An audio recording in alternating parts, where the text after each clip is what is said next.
जे फॉर्मची छाननी होती त्याकरता आम्ही आलो होतो.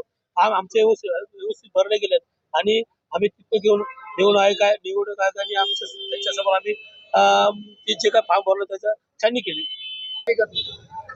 खऱ्या अर्थाने विकासासाठी जी तुम्ही आपण बोललोय त्या विकासासाठीच आम्ही बोलून गेलो की विकासासाठी नागरिकांच्या विकासासाठी आम्ही एकत्र येऊन लढणार. पण आता तुमची काल रात्री बैठक झालेली आहे, काय नेमकं त्या बैठकीमध्ये हाच विषय झाला की नागरिकांचा रोष होता विकासासाठी.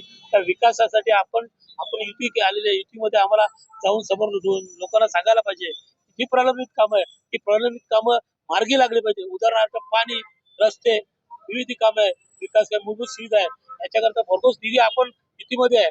त्याच्याकरता आता युतीमध्ये झाल्यानंतर आमची नाराजी दूर झाली, आश्वासन दिलं आहे विकास कामाचं. रवींद्र चव्हाण यांच्यावरती जी नाराजगी होती ती दूर झाली का आता आदरणीय शिंदे साहेबांच्या नेतृत्वाखाली आदरणीय श्रीकांत शिंदे साहेबांच्या नेतृत्वाखाली विकास कामाचा भरघोस पर्यंत आदरणीय मुख्यमंत्री साहेब, आदरणीय रवींद्र साहेब प्रदेश अध्यक्ष, आता आम्ही एकच आहे सरकारमध्ये, तर त्यांनी दोघांनी निधी देऊन आपल्या प्रभागाचा विकास करावा. तुमची नाराजगी दूर झाली का? विकासासाठी नाराजगी दूर झाल्या, विकास कामं मागितली आम्ही त्याच्याकडे. नाराजगी दूर झाली का असं म्हणण्यात विकासासाठी विकास कामासाठी नाराजी आमची दूर करून घेतो. ज्या गोष्टीची होती विकास झाला पाहिजे 22 निवडून तेव्हा लोक आम्हाला दारात उभे करणार आहेत.